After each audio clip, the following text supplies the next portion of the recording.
Claro, y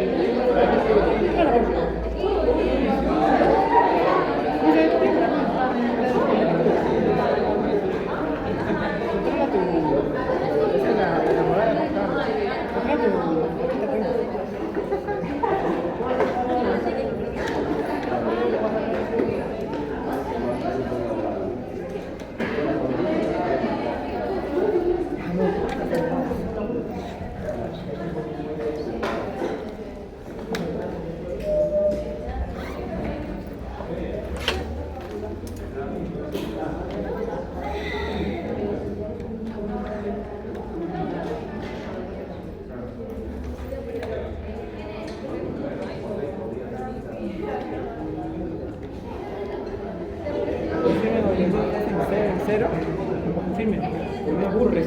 Yo estaba así, hasta hace 2 semanas estaba así. Agarré el libro de ¿tienes en físico? En 5 hojitas así leyendo media hora hasta que me gustó el curso. Te voy a ser sincero, las lecturas que mandó Ford sí me gustaron. Ya. Pero de pata no sé explicar. De pata no sé explicar. Cada vez que te veo me recuerdo de mi pulsera, malo, mala. Soy sincero. Ya. A mí me gusta leer obligaciones porque la lectura de Spinoza. ¿Ya se tiene el libro de obligaciones? Es una artículo. De obligación también tiene, pero me quiero especializar. Los Spinoza ya no lo vuelvo a ver algo. Bueno, prepárate para una clase de... Toma.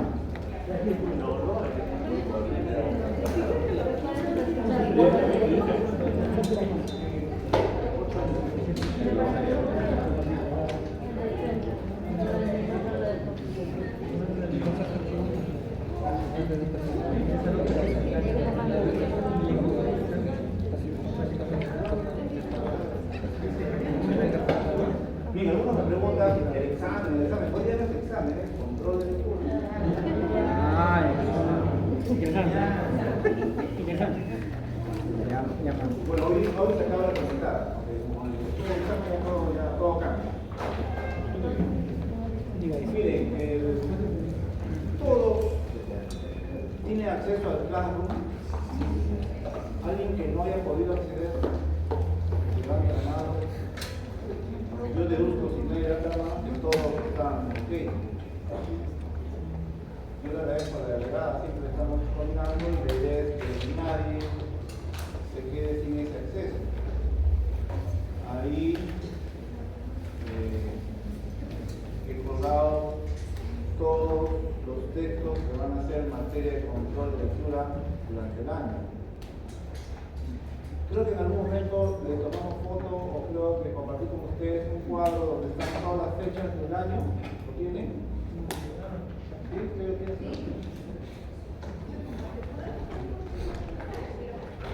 No.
pero que lo pueden compartir con ustedes. Yo tomo una foto y pásenselo por WhatsApp. Aquí están mes a mes todas las actividades de este año.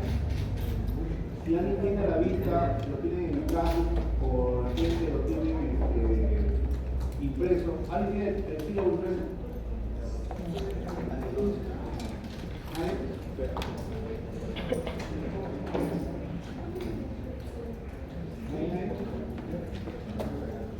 ¿Y alguien lo puede visualizar en el plano? ¿Sí? ¿Lo pueden ver? Ya, ustedes se fijan en el sílabo. Sí, sílabo. En el lado izquierdo del sílabo están los temas. Están los de la semana. Semana 1, semana 2, semana 3. ¿Sí? Estoy tratando, en la medida de lo posible, de respetar el calendario. Hoy, por ejemplo, estamos el 27 de mayo, 27, la semana 10, la 10ª semana de clase, y en azul está el nivel corporal de estudio.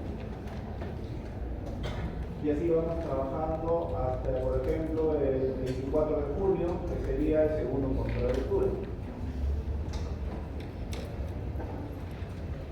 El parcial sería el 22 de julio, semana 18.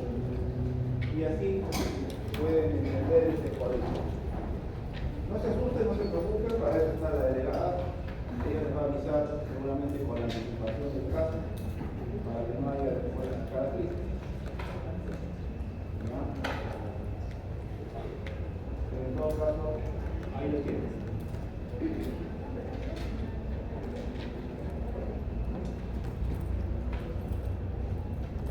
Sé también que hay alumnos que no están matriculados en esta clase, pero están viendo las posibilidades de su traslado, y para ellos igual vamos a darles acceso al control de lectura de hoy.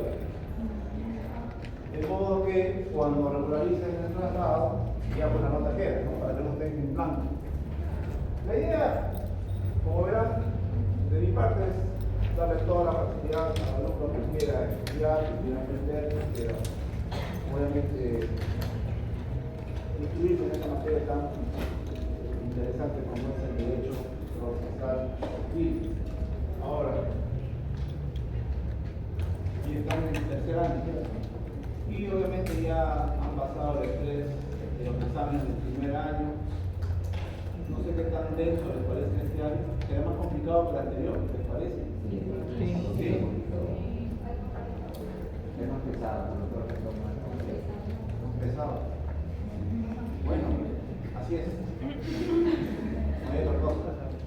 Pero la nota siempre obviamente es un referente para los que quieren becas, es un referente para postular la residencia de algún sitio. Depende cómo ven la nota a ustedes.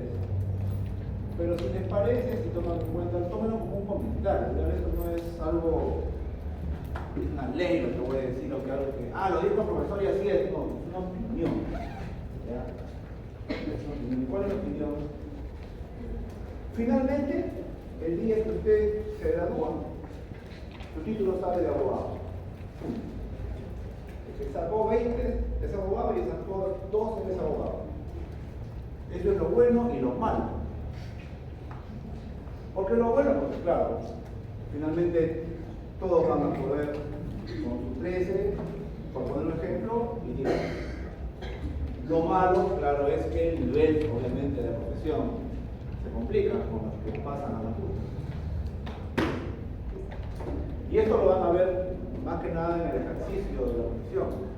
Cuando usted les toque litigar, se va a enfrentar a abogados, obviamente, de buen talante, como que también hay abogados que dan pena, no es otra forma. O sea, puede sonar tonto, pero es la verdad.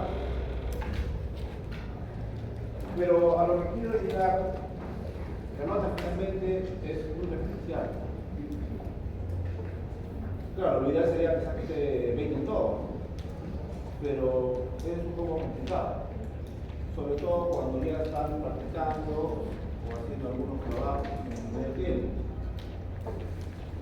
pero en promedio yo los veo jóvenes, ¿sabes? Voy a poner ahí uno que se despunta, pero yo los veo en general, si mirada no falla, el promedio obviamente está en 23, 21, no sería tan grande, lo puedo averiguar, pero a lo que quiero llegar es que tienen una edad excelente para potenciar todas sus capacidades. No hay excusa. Yo he vivido con mis padres hasta que me casé. Un estilo de vida, nadie puede juzgar a otro, cada quien busca forma de realizarse como persona. Pero lo que quería llegar es a la experiencia personal. Igual yo estudiaba en turno noche, desde el segundo año de Derecho. Y claro, era una ventaja llegar a casa a las 11 p.m. o 10, 11 p.m. por medio, y que me esperara con la comida hecha por mamá en casa.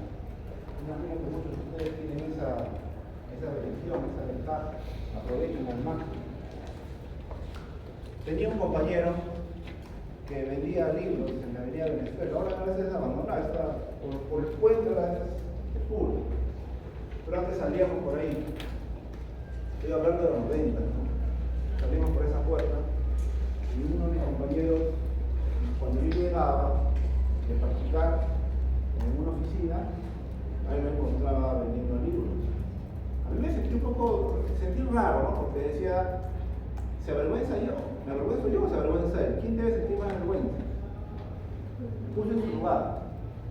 Y dije yo, ¿por qué falta no? Me veía vendiendo libros. Me puse en el lugar de él. Pero en lo personal, yo a mí me sentía avergonzado de venir tan fresco a estudiar y este man está trabajando, ya está vendiendo libros. Pero no era cualquier vendedor, porque luego nos hicimos amigos, que hasta el día de hoy somos muy buenos amigos, y este leía lo que vendía. No solo de derecho, sino de literatura. Y era muy vasto en su conversación. Leía, lo vendía. Y a pesar de tener sus obligaciones, vivía solo en Lima, luego me quedé, alquilaba un cuarto. Y lo que más me daba que pensar era los que luego a veces sacaban más notas que yo. De hecho, se fue uno de los primeros en graduarse. Yo les cuento esto como una experiencia de vida para que vean que siempre hay gente que está haciendo más esfuerzos que uno. Y uno tiene a veces muchas facilidades, no las sabe aprovechar. Claro, hay tantos distractivos, parejas, celulares, qué sé yo, ¿no? Que a veces cuesta enfocarnos. Pero preocúpense por perfilarse, no como abogados, porque abogados hay miles. Preocúpense por perfilarse como juristas. No sé qué hay en el código, lean doctrinas. Vayan proyectando artículos. Ahora es tan fácil publicar, antes era publicar, era muy complicado. Ahora muchas plataformas aceptan, inclusive estudiantes, presenten sus proyectos y pasan un filtro mínimo de calidad, ingresan. Que de alguna manera se van haciendo conocidos, de alguna manera se van enamorando de una materia en particular. No tengan miedo a qué dirán. A veces uno no proyecta esos escritos porque dice, no, ¿qué voy a inventar? No tiene que inventar nada nuevo necesariamente. Junta 2, 3, 4 artículos, hazte una idea, preocúpate de algo y da tu punto de vista. Te van a criticar, van a decir que no dices nada nuevo, lo que sea, pero ya están haciendo algo. Entonces, todo esto a razón de la práctica de hoy, ¿no? Más allá de las notas, he tratado de no, son solo 5 preguntas objetivas. Mi idea nunca ha sido que el salón jale, sino la idea es que aprendan. ¿Sí? La idea es aprender.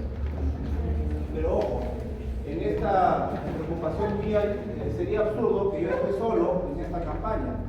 Si yo me esfuerzo por preparar la clase, por preparar materiales, y el alumno no revisa los datos o los casos, no estamos trabajando en sintonía. ¿Sí? Entonces yo los invito estamos ni siquiera en la mitad del curso, estamos todavía de repente entrando a una primera fase, así que nunca está de más tener este tipo de diálogos. Yo tengo un buen recuerdo del año pasado con Derecho Procesamiento y creo que vamos en la misma línea con ustedes. Repito, la nota no es tanto que saque todo 20 o que todos jalen, la nota es que aprendan, ustedes que aprendan. Si después de un examen usted saca 20 acreditaciones, si después de un examen usted saca 13, pero gracias a esa lección usted aprendió algo nuevo, usted ya ganó. Pero la nota es un referente. ¿Ya? Ahora tampoco estoy pensando qué nos quiere decir, ganamos todos, no por ahí el mensaje es estudie, pero la nota finalmente es una anécdota de la carrera. Yo he hablado, he ido a buscar profesores hasta sentido jurídico, administratorio, pero así es, no me fallezcan en el tema. Le decía a los alumnos que están haciendo la certificación, bueno, gracias por elegir esta cátedra, vamos a ver cómo se pronuncia la universidad finalmente. La práctica la vamos a dar vísperas del break. Quiero terminar un par de temas que dejamos la semana pasada y luego vemos los casos. ¿Han tenido tiempo para leer los casos que mandé ayer o hoy día lo mismo? La verdad, ¿no? Claro, que son ansiosos por control de la. Pero vayan ojeándolo. ¿Lo tienen en WhatsApp por ahí? Sí, eso sí lo pueden ver. Ya. Para los que no han podido leer, vayan dándole una miradita. No se angustien por la práctica porque está bien fácil, ¿no? Está bien.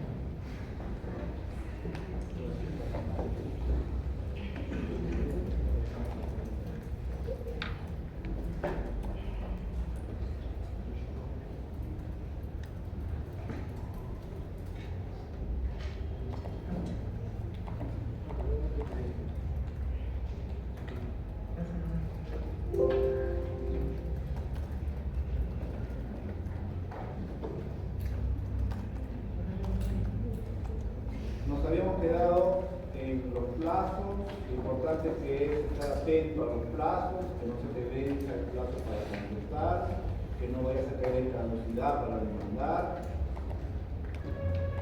Yo entiendo que algunos cursos son complicados porque son tan difusos y uno no sabe qué me quiere decir todo.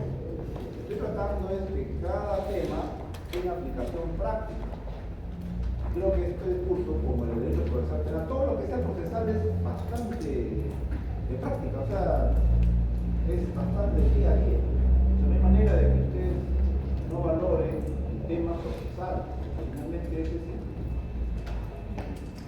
la hoja de ruta, si quiere. Es como, me van a disculpar la comparación, pero para fines didácticos, es como si civil 1, penal 1, si le dieran los ingredientes. Pero ¿qué hago con los ingredientes si no sé preparar? Claro, procesar es la manera como preparo. Si no sabes procesar, tienes un montón de datos que no tienes cómo aterrizar en la realidad. Hablamos de la notificación por cédula. También notificación por edicto, creo que también hablamos. Que es cuando, digamos que tú tienes un deudor, un contrato mutuo, ya venció el plazo para que pague el deudor y estás por demandarlo y se muere, te enteras que fallece. La pregunta es: ¿qué hago? Ahí se acabó la historia. Ojo, aquí hay una gran diferencia con materia penal. En penal no van a seguir pues a los herederos. La responsabilidad penal es personalísima. El mejor ejemplo público es el caso pues, del mandatario, que van a dar muerto él, se acabó, ya no hay cómo seguir. Obvia razón. Claro, su caso ha planteado una arista interesante para los expertos en penal, yo no lo soy, que es si podemos seguir las huellas que él ha dejado, como el tema de sus celulares. Hace poco he visto en las noticias que ese era el debate. Para los abogados, obviamente, muerta la persona, no puedes ni investigarlo a él, ni a todo lo que él dejó, ¿no? Principalmente sus celulares, la data que tiene en el celular, la llamada, y si quiere llegar a su red, pues busca y dice, bueno, meses, incáutales el celular a ellos, por ahí, pero no puedes tocar el celular de ya fallecido presidente. Pero según he visto en las noticias, la Poder Judicial se ha inclinado porque no. Ajá. ¿No? Así ha sido, ¿no? Ajá, ni han levantado el secreto de las Claro, telecomunicaciones. es un tema interesante. Para quien esté gustoso con esa materia procesal penal, tiene un tema de debate, cómo hacen un derecho comparado, cómo hacen el extranjero. Hay temas nuevos que nos va planteando la práctica judicial. Pero el civil es otra cosa.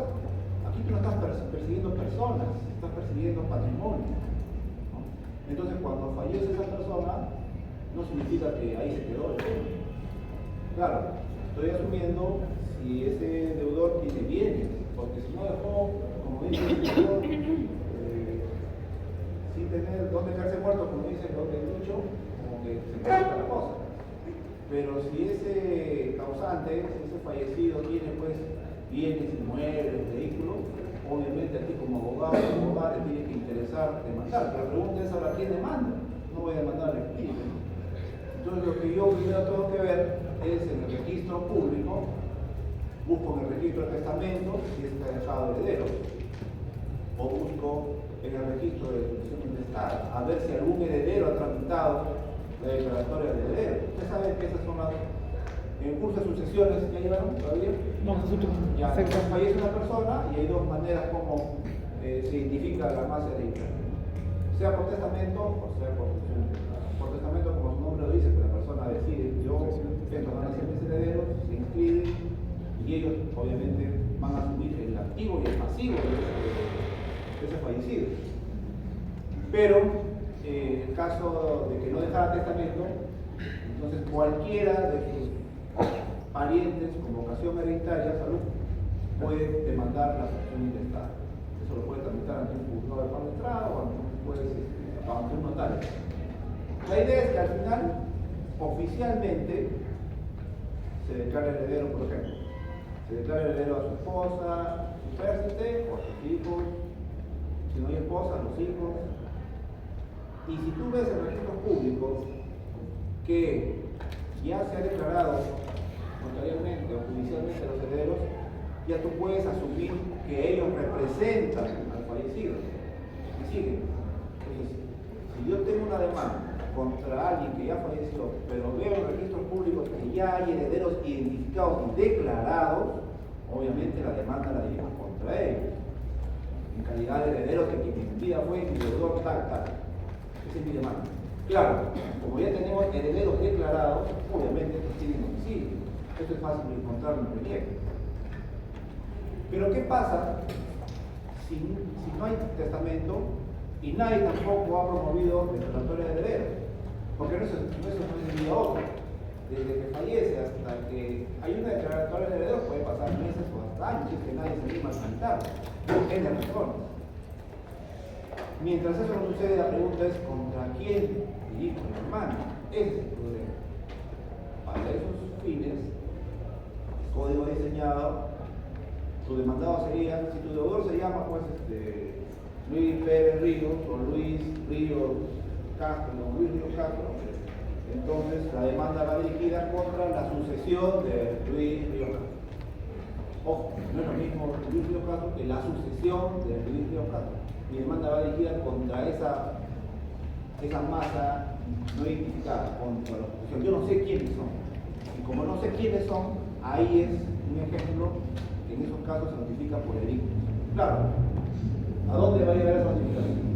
A un lado, no sé quiénes forman parte de esa sucesión, mientras no haya sido declarado el heredero. Entonces se notifica por edicto, eso se notifica en la plataforma del Poder Judicial, en los edictos electrónicos. Antes se notificaba por periódico, usted lee en el periódico, ahí decía, ante el juzgado de Lima, tal persona está demandando a quien en vida fue tal por una deuda, tal juzgado, tal expediente. Y todo lo que se consideren con derechos pueden hacer. Entonces, para eso está la figura del edicto, para notificar a una masa no identificada de personas, como lo puede ser un grupo de personas que formarían la sociedad. ¿Qué más puedo decir? De lo más importante, ya hablamos de plazos, ya hablamos de los 3 días, ¿se acuerdan? De los 3 días entre la notificación y diligencia, ya me extendí demasiado en eso. Si es que hay preguntas después, nos aprobemos, ¿ya? Pero no vamos a repetir. Principios de la actividad jurisdiccional. Nuestra Constitución, creo que también lo habíamos dicho en las primeras clases, regula estas tres jurisdicciones, ¿no? La neutral, la militar y la jurisdiccional propiamente dicha, juez ordinario, digamos.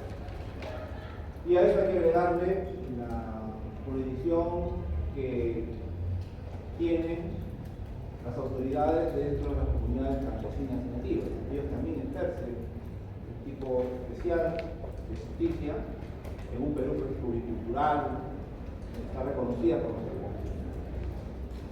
Pero salvo estas excepciones, nadie puede ejercer o nadie puede impartir justicia.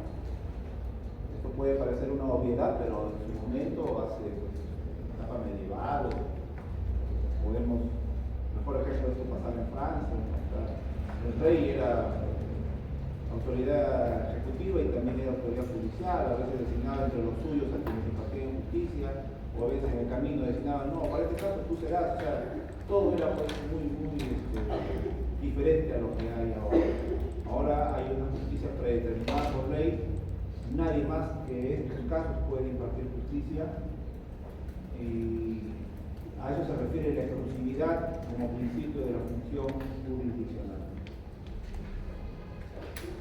Hay dos principios también importantes que ustedes tienen que conocer, saber, y van a ver que está relacionado con los temas que vamos a ver en la siguiente diapositiva, que es la independencia y la imparcialidad.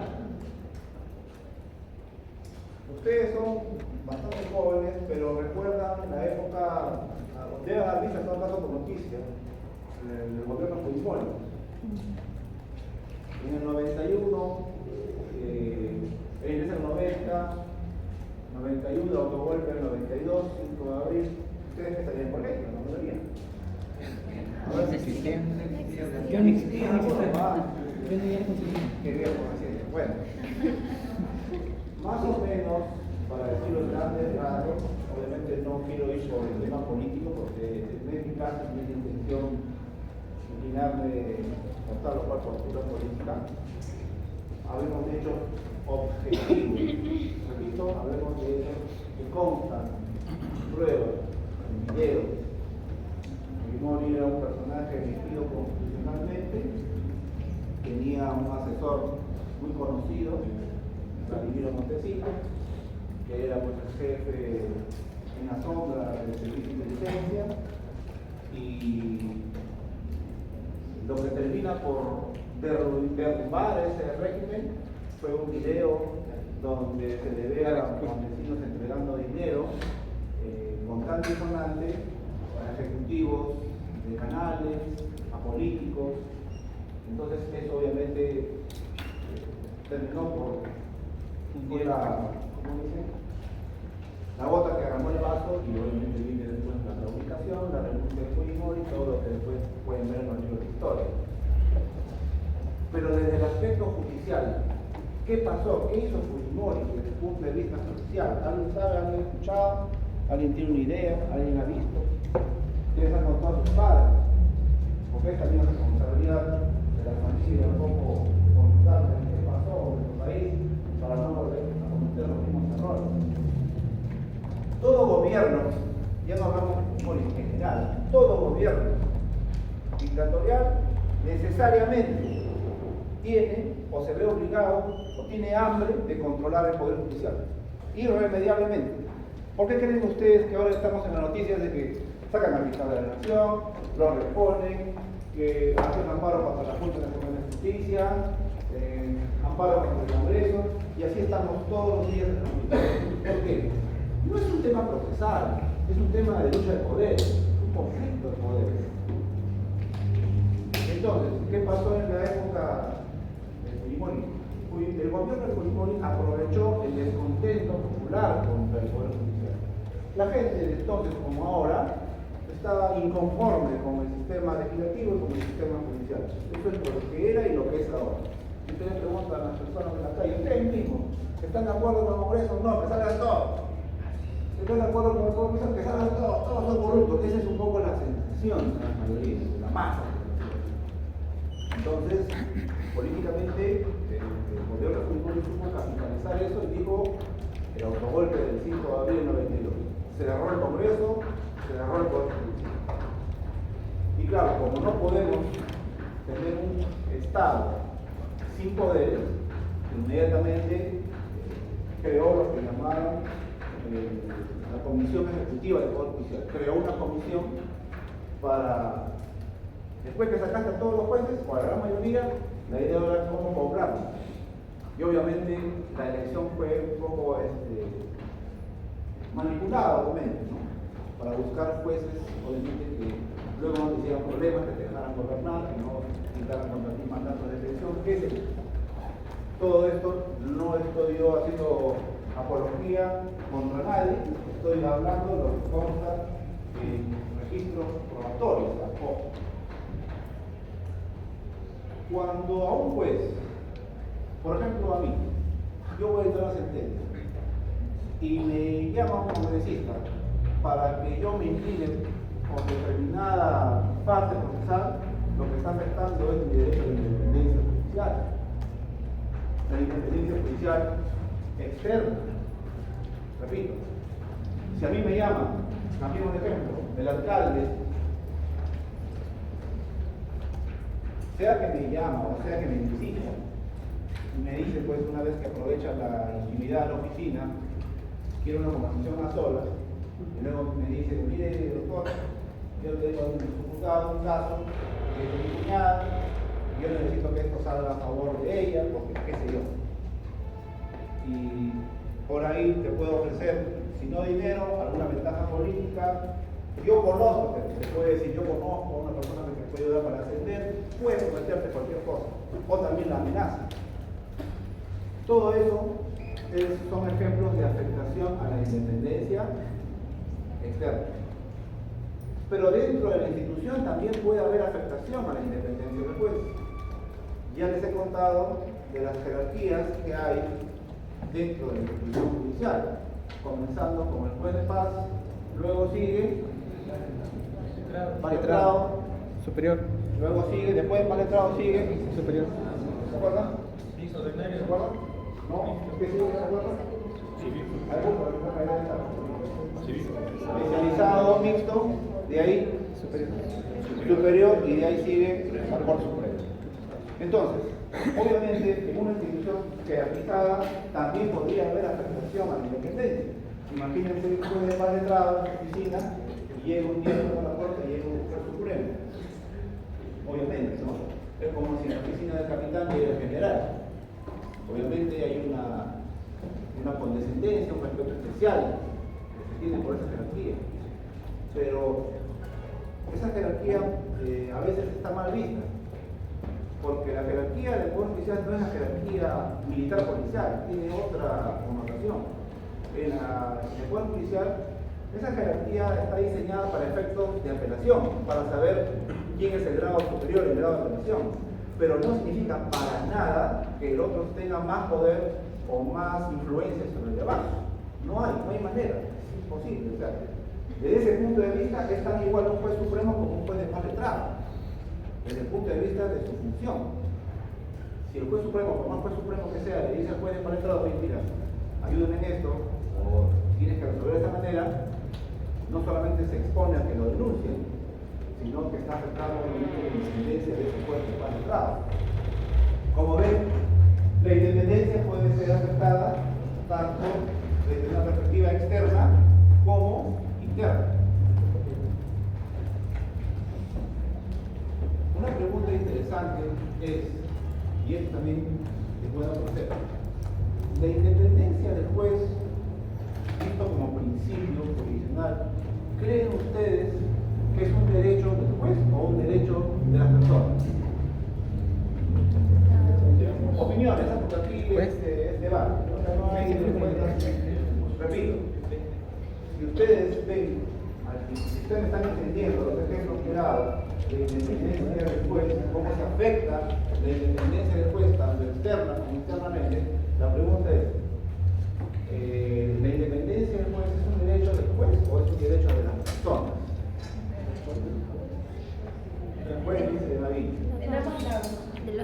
por ambos lados, desde ambas perspectivas, dice Yupan. De las personas. De las personas. Soria dice de las personas. Soria. ¿Qué otra persona? De las personas también. Entonces, por eso un funcionario sería de las personas, porque es un fin público. Para eso. Miren, esto a veces también se confunde, pero anótenlo. El derecho a la independencia es un derecho fundamental de las personas. Pareciera que es algo hecho en beneficio del juez, ¿no? Pero no. Es derecho de las personas ser juzgados por un juez independiente. O sea, si lo ven desde otro punto de vista, como es el correcto, el derecho a la independencia del juez es derecho de las partes, de las personas. Naturalmente, usted estaría tranquilo si cada juicio se lleva a cabo ante un juez manipulable, a un juez que lo pueden cambiar a ley en cualquier momento, no habría ninguna certeza de garantía pues, de independencia. Miren ustedes, solo los que no leemos, y me incluyo, porque a veces no soy tan lector como quiero ser, solo los que no leemos historia podemos caer en estos debates a veces absurdos que hay, o en debates que ya existieron. Ustedes ahora ven que hay propuestas para la bicameralidad, no sé cómo va eso. Hay dos cámaras del Congreso. Ya se aprobó. Ya se aprobó. Ahora no sé cómo se va a ejecutar, es otro tema. Solamente cambiaron varias cosas de Congreso, pasó a ser ahora por Cámara de Diputados. Prácticamente. Eso es Pero lo que ustedes deben saber es que eso ya lleva años. Antes ya ha habido la Cámara de Diputados y Senadores. Entonces, y no funcionó. No funcionó. Claro, alguien podría decir sí, pero quizás ahora funcione. Veremos. Pero al menos sepamos que hubo. Y no caigamos en la ignorancia de la gente que dice, no, que dos cámaras es mejor. Claro, yo le puedo entender al ciudadano a pie porque no, a veces no ha tenido las oportunidades de instrucción que tenemos nosotros y se dejan seducir. Claro, dos cámaras es la solución. Pero no, es ignorancia pura. Ya ha habido. Entonces, una de las cosas que se dice es, por ejemplo, miren, los jueces o los fiscales, así como están elegidos, todos son corruptos, que el sistema no funciona. Entonces hagamos que sean por elección popular. Esa es otra fórmula que nos quiere meter cierto sector de la política. Podemos debatir. Podría ser que nos resulte, podría ser que sí, podría ser que no. No se trata de importar tampoco modelos extranjeros. No lo que funciona afuera funciona necesariamente para nosotros. Miren ustedes cómo elegimos a nuestras autoridades, alcaldes, congresistas. ¿En qué estamos? Si esa misma masa va a terminar votando, eligiendo jueces, ¿qué terminaría? Yo no sé. Entonces es complicado, no es tan fácil decir, sí, esa es la solución. Pensemos bien. Una de las cosas que sí les puedo contar, porque no solamente está en el código, la constitución, sino porque yo lo he visto en carne propia, ahora los jueces, salvo los jueces de paz que son elegidos en sus comunidades por elección, la elección, todos los demás son nombrados por la Junta Nacional de Justicia, ¿no?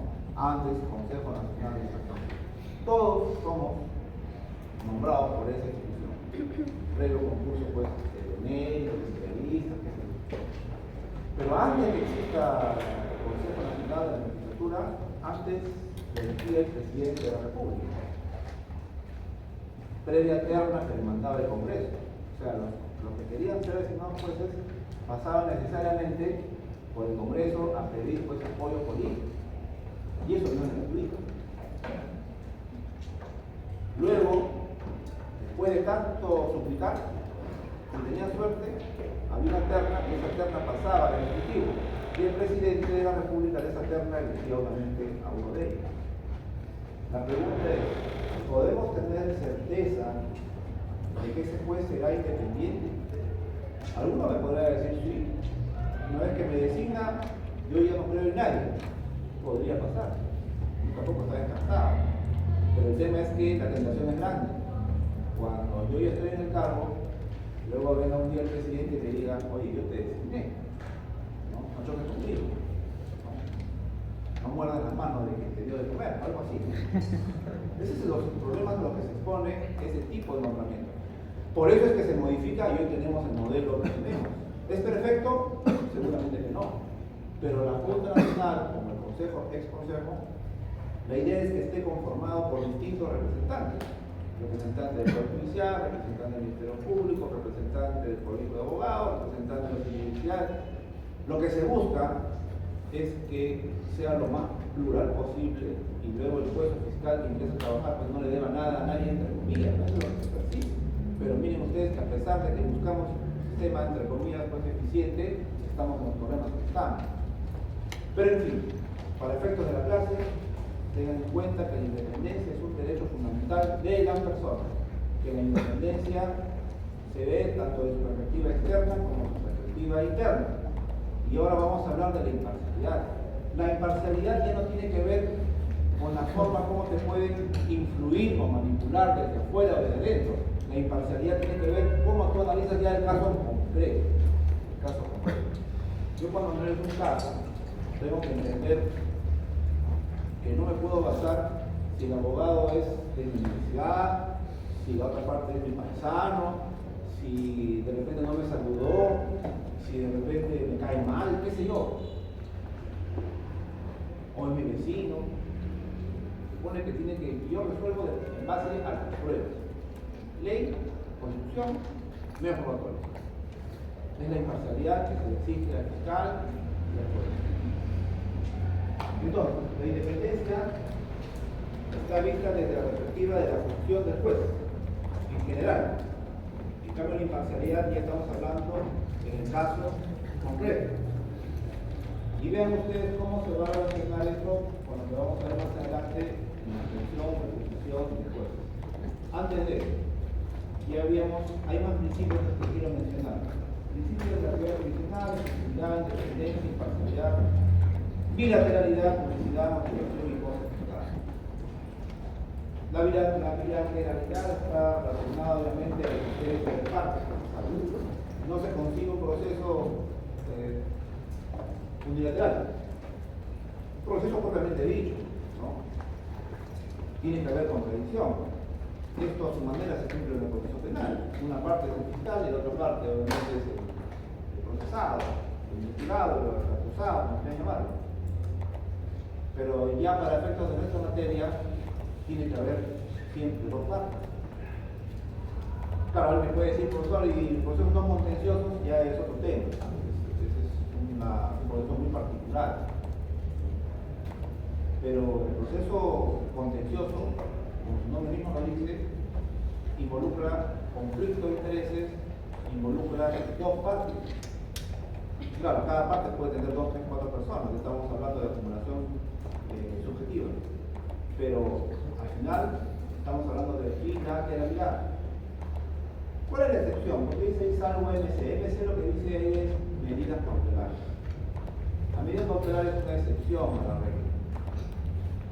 En el código lo van a encontrar como proceso cautelar, porque así lo prefirió el legislador. Pero para la doctrina, para un sector de la doctrina, no está bien que se diga que la medida cautelar es un proceso, porque la medida cautelar, por definición, se pide, se tramita y se ejecuta de espaldas al ejecutado, de espaldas a quien vas a afectar. Solo después que afectas el bien, recién ahí te notificas. A ver, vamos a revisar. Un proceso,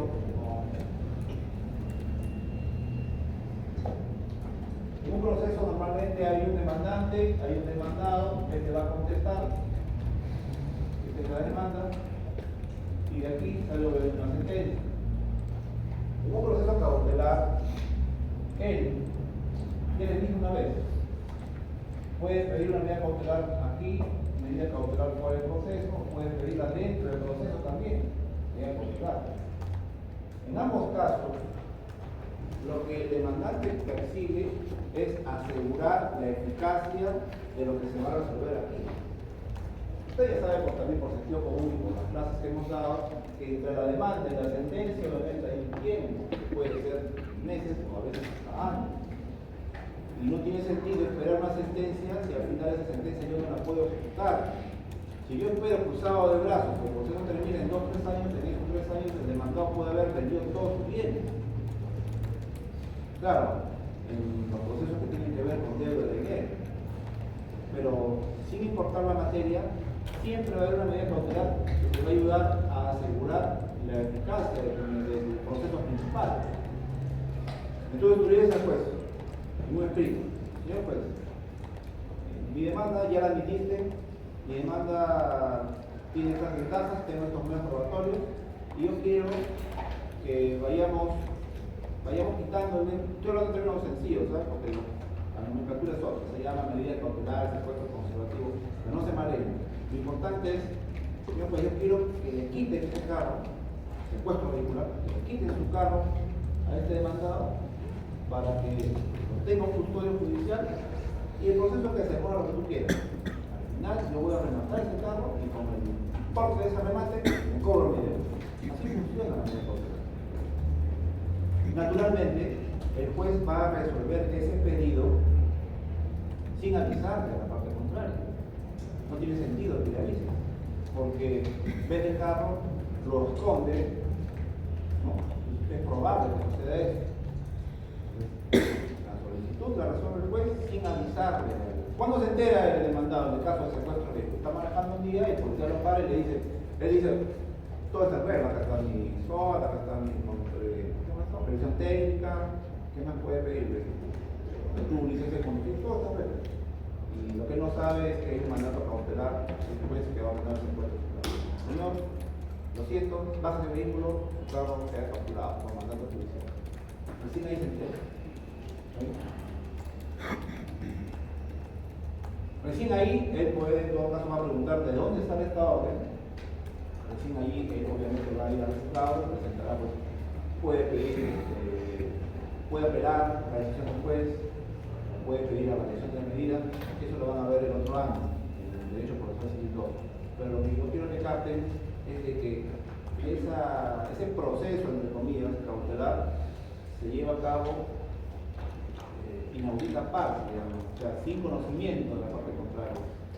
De ese punto de vista no podría ser concebido para un actor de la justicia como un proceso, porque el proceso por definición implica bilateralidad, implica darle derecho a defensa a la parte contraria. Entonces ese sector de la doctrina dice, ¿cómo podría ser ese procedimiento cautelar un proceso propiamente dicho si tú no le estás dando derecho a defensa a la parte contraria? ¿Ven? Esa es la discusión académica. Pero salvo esa excepción y otra que está en el 287, el proceso por naturaleza tiene como uno de sus principios la bilateralidad. La publicidad, porque el proceso civil no es secreto. Las audiencias, cuando no había tantas audiencias virtuales por el tema del COVID, usted podría con su DNI podría entrar a la audiencia que usted quisiera. Para entrar a una audiencia civil no requiere ser parte ni testigo. Usted puede andar por ahí en los pasillos, si hay una audiencia presencial, que significa que usted entra, se robó. Nadie puede decir, usted no es parte, vaya. Desde ese punto de vista, la audiencia es pública. Hay excepciones, sí, en los procesos de familia, por ejemplo, o los procesos de infracción a la ley penal, cuando se trata de acoso a menores, por su naturaleza, a veces es reservada la audiencia. Pero, salvo esas excepciones, por principio, la actividad del juez es pública. Motivación. Ya les he dicho que es otro derecho constitucional, por ejemplo. ¿Cuáles son los 3 tipos de resolución judicial que les he mencionado en clase?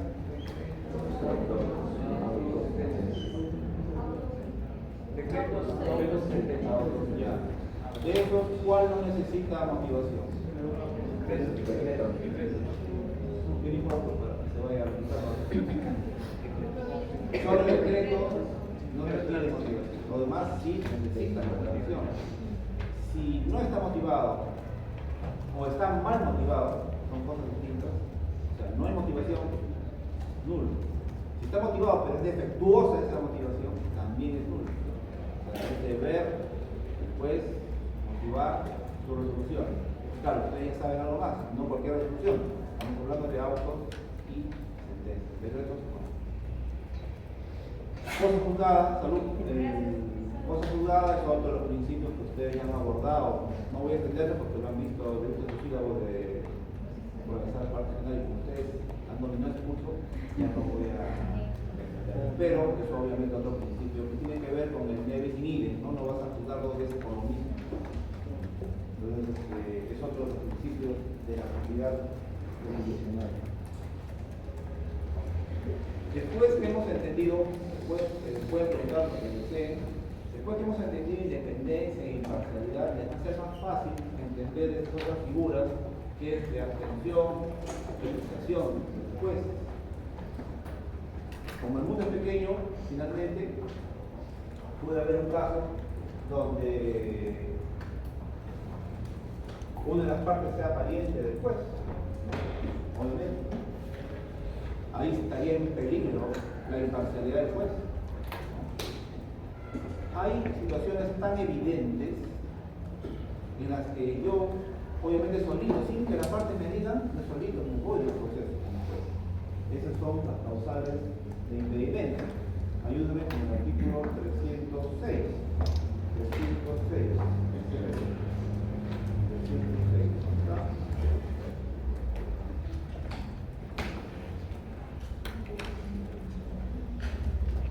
Y el 305.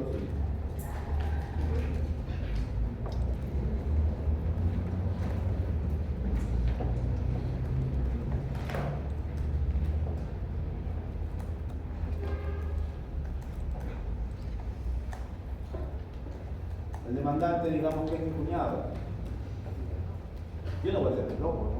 No puedo quedarme callado. Si no digo nada, entonces la parte puede recusar. Si ven ustedes el 312 dice, si el juez solito no quiere corregir su error, si él solito no quiere declarar su abstención, entonces no recusa. En principio, ustedes ven en las reglas del artículo 305 y 306, el juez solito, sin necesidad que se lo pida, se abstiene de conocerlo y lo remite, obviamente, a otro. Los motivos están en el artículo 305. Un caso, por ejemplo, para que vean cómo es interesante esta serie de procesos. Digamos que hay un juez que dicta una sentencia, tramita un proceso civil. Estamos en el 305.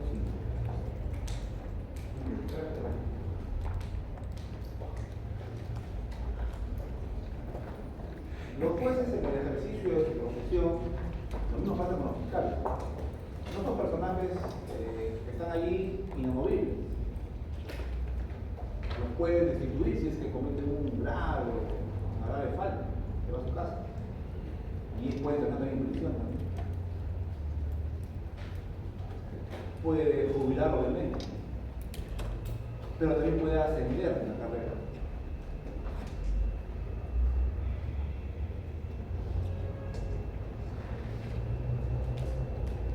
Vean, por ejemplo, el artículo.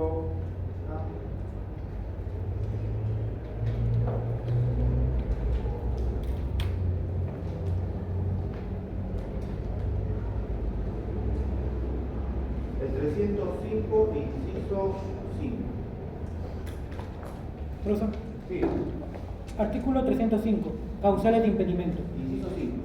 El juez se encuentra impedido de dirigir un proceso cuando, inciso 5, ha conocido el proceso en otra instancia, salvo que haya realizado únicamente actos procesales de mero trámite. Gracias. La demanda llega, lo tramita el juez A, que es un juzgado especializado. No, vamos a poner para atrás para que sea más fácil.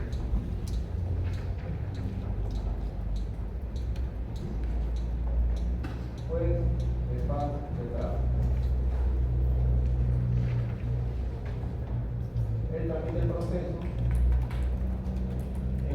término resuelve una excepción, inclusive sentencia de los hechos, pues las partes apelan. Ese expediente, ¿dónde se va a ir? Digamos que es un juicio civil de deuda de dinero al imputado de pago de entrada. Emite la sentencia, alguna de las partes apela, el expediente, ¿dónde se va? ¿Para qué hemos hablado de jerarquía? Para especializado. Claro, no es para repetir, sino es para ver la lógica aquí. Te ayuda, recordar esa escalera, te ayuda a responder aquí. Si alguien apela, obviamente ese expediente se va al juzgado especializado, civil, de la materia civil, en mi ejemplo. Pero entre que emites la sentencia, notificas, apela, etcétera, etcétera, digamos que este juez es promovido. Yo ese juez lo encuentras aquí. Puede pasar. Sea por concurso, sea por cualquier razón.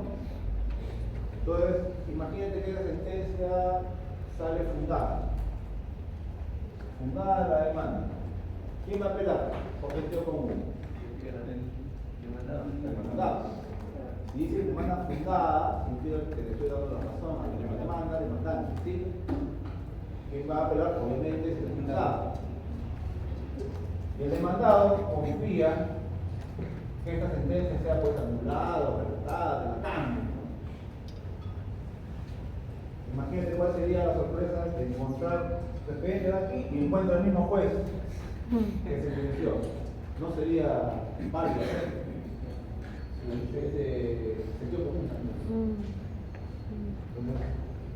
Se nota muy claro por qué pues, el 305.5 dice lo que dice, ¿no?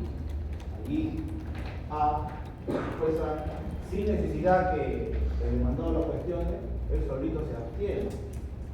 Yo he visto esto cuando estaba aquí y no puedo ver nada. Entonces me quedo expediente a otro juez. ¿Sí? Una pregunta, ¿qué diferencia hay entre abstenerse y inhibirse? Abstenerse e inhibirse. Miren, el código habla de inhibición, abstención, excusación, todo lo mezclado ahí, está un poco que marea. La inhibición tiene que ver con un tema de competencia. Y hemos hablado en clase, cuando hablamos de contienda de competencia, y hemos dicho que cuando una de las partes considera que ese juez no es competente, puede cuestionarlo vía excepción o vía contienda de competencia. En cualquiera de esos casos, el juez dice, efectivamente, yo me inhibo de conocer este caso, pero no porque tenga algo que ver con las partes, sino porque funcionalmente yo no puedo ver este tema. Yo soy un juez civil que hago viendo divorcio, me inhibo. Por ahí va el tema. Aquí es otra cosa. Aquí estamos hablando de un juez que se aparta no por la materia, no por la competencia, no por su función, sino se aparta porque siente que está vinculado a la parte. ¿De acuerdo? ¿Ven? ¿Sí? Gracias. Entonces, el 306, un juez se abstiene por impedimento, está en el 306, 305. Un juez también se puede abstener por decoro. A ver, el 313 trae problemas siempre en la práctica judicial. 313.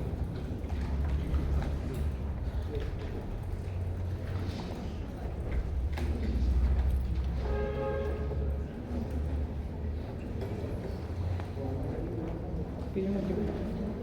¿Tiene un artículo? 306.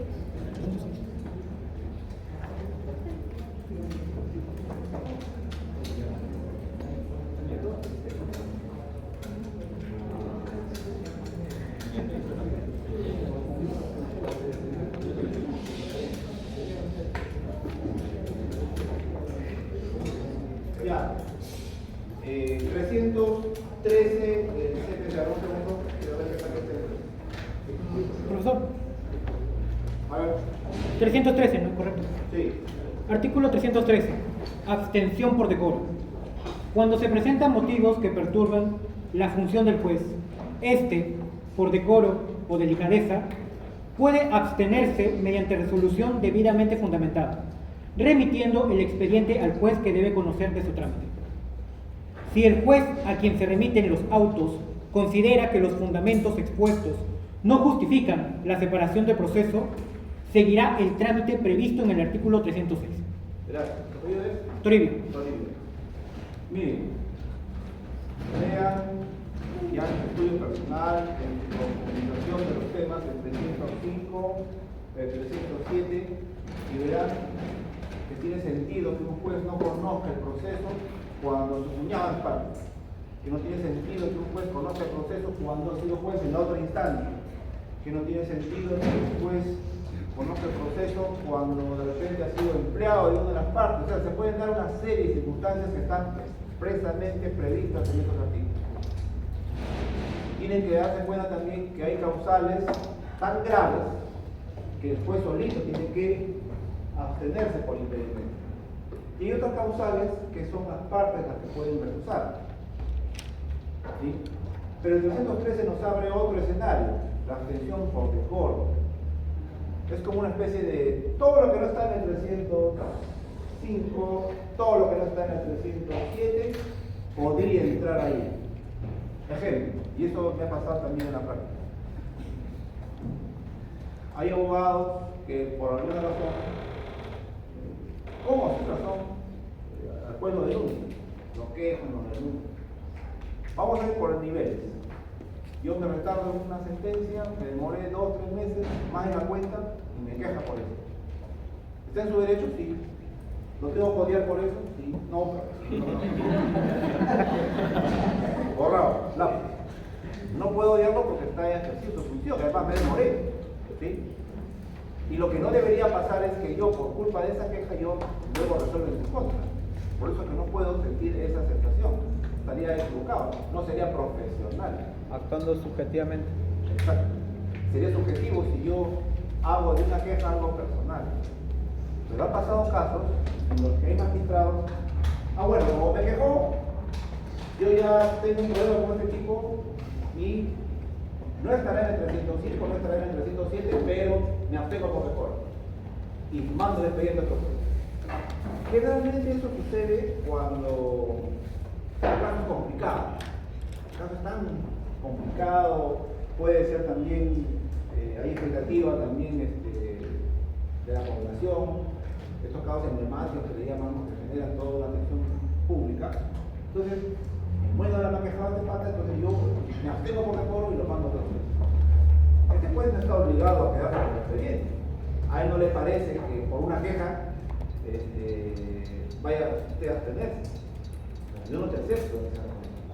Entonces, en ese caso, donde los dos están enfrentados, permiten el expediente a la instancia superior y el superior decide con quién queda. ¿Qué dice la práctica? Por los casos que yo he visto, generalmente en este ejemplo se queda con el juez. Que te queje una de las partes no es razón, pero hay casos y casos. Si el abogado pues te ha quejado, te ha denunciado de la fiscalía, prácticamente ya es tu enemigo en los corredores pues, de la fiscalía. ¿Qué más? Va a la prensa y se aplica contra ti, te adjetiva porque este es un corrupto, es un perro. Entonces definitivamente pues ya se complica la situación. Ya no es lo mismo que el primer ejemplo. Pero igual, pasa esto, me la tengo por el poco. El otro dirá, pues si lo acepto, no está obligado, repito. Y el superior verá. No hay una regla única, no hay, es caso por caso. Los jueces resolvemos el tema del 313. Como es una regla muy abierta, depende del caso por caso. Ha habido incidentes de abogados que se han ido cuando después amenazados de muerte, o de repente ha querido inclusive golpearnos, ha habido necesidad de llamar a la fuerza pública cuando, claro, ahí como que se complica también, ya queda juicio de... Algunos podrían no estar de acuerdo con la existencia del 313, que genera dilación en el proceso. Alguien podría decirme eso. Nosotros si están abiertos, se prestan para manipulaciones, entonces que desaparezcan. Bueno, investiguen ustedes y propongan pues la eliminación de esa de la abstención por default. Se le ha caído su carnet de cuidado. Acá atrás. Por experiencia personal, A mí sí me ha servido a veces la extensión por record. ¿Por qué? Y he hecho como manera. Tengo un caso complejo, las partes que presentan escritos y a veces los pedidos son tan irrelevantes, tan intrascendentes que tú puedes ser improcedente. Cada pedido que presenta, procedente.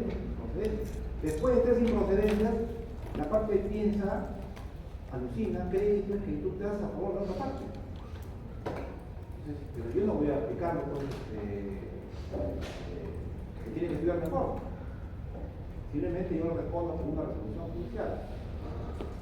Pero el caso es tan complicado, es tan, que también me pongo en sus zapatos. Y claro, si 5 pedidos consecutivos han sido declarados improcedentes, entonces claro que puede dudar de mi imparcialidad. Y el caso como es tan sensible, bueno, si me lo pones así, yo tengo solución y la tengo por record. Con fundamento, tengo que motivar, ojo, no es que 2 líneas, no quiero en este caso, no, tengo que motivar un auto. Entonces, el expediente va a otro juez y por experiencia, a mí no me interesa si el juez lo rechaza y va a regresar a mí, pues no tengo problema en explicarlo. Pero lo que yo quiero mandar el mensaje a la parte es, yo no tengo ningún interés en quedarme con este expediente. El mensaje que yo quiero darle al abogado es, oye, si tú tienes problema con esto, me abstengo. No vayas a pensar que todo está por tu contra y que me quiero quedar con este expediente. Me leen la estrategia. Eso también es un tema de estrategia con juez, gestión del despacho. Antes de la contralectura, solamente ponga apellido, nombre. Entonces, me han dado eso en la oficina para pasar uno por uno. A mí era más fácil ponerlo en Excel y se acabó. En el Zoom, ¿pero funciona ya? En el Zoom, sí. No funciona. Porque yo entré la semana pasada y no estaba activado. Y ahorita comentado eso, me dicho que son funciones, que por eso es la salida. No se va a poner mejor cosas que algo manual, pero quita tiempo. A ver, también han emitido ese oficio, ahora último, donde estamos en la gestión de la asistencia, que tiene que ser obligatorio. Y se falta de curso. Bueno, cosas de la misma. A ver, con cargo a las preguntas que puedan haber aquí, porque estamos cerrando los 10 primeros, las 10 primeras sesiones. Si fuera un edificio, obviamente estamos construyendo lo siguiente: cómo nace el proceso de un conflicto, cómo identifico qué tipo de forma de solución del conflicto voy a optar, si una conciliación, una transacción o me voy al juez. Hemos visto cómo identifico yo a qué juez voy a recurrir, tanto por especialidad como por instancia, que si elijo mal, luego voy a perder tiempo porque la otra parte va a deducir una excepción y voy a perder obviamente tiempo valioso. Estamos viendo que una vez que ya voy a presentar mi demanda, tengo que saber contra quién demando y para poder establecer debidamente una relación jurídico-procesal. Y ahí hemos visto las figuras de los consortes necesarios, facultativos, los coadyuvantes, etc.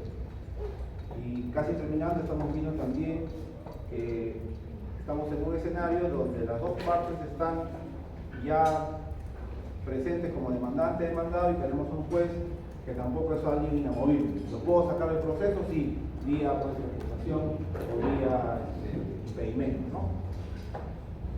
Ese es a grandes rasgos. Ahora sí, lean estos casos, a ver si avanzamos siquiera uno antes del control. ¿Sí? El control se va a tomar después de la resolución. No, antes mejor. Antes mejor. No va a ser Es que eso no sabe. que Es que recién se nos debe. Desgraciadamente saca cara por todo. Bueno, si corremos con esa lista, Se van a demorar bastante. no, el control sí me interesa que sea antes del break.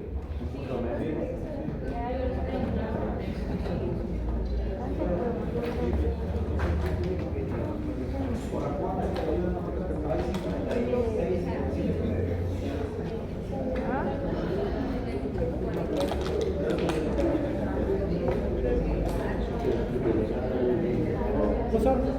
Una consulta. Regresando, veo mi casa. Doctor, una consulta. En el caso 2, cuando menciona que justamente de Felipe, que aquel que supuestamente tiene una prueba fehaciente en el cual registra que sí efectivamente es hijo biológico del fallecido, sí tendría entonces interés para hablar justamente para pedir una petición de parte de la herencia para ser considerado como tal, de parte del testamento que se hayan causado juntamente con las dos hermanas. No sé cuál sería el problema ahí. Estamos hablando de los casos. Sí, del caso 2. Ah, ya. Ahorita lo vamos a abordar en esta María. Después del break. Gracias por hacer.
Vamos a, por ejemplo, de la lista, vamos a empezar a distribuir un poquito las prácticas.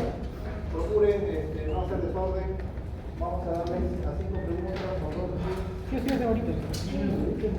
Por eso es general, ¿verdad? Miren, ustedes ya están no quiero desorden. Respeto a ustedes. A la hora que digo de entregar en práctica, por favor. Por favor,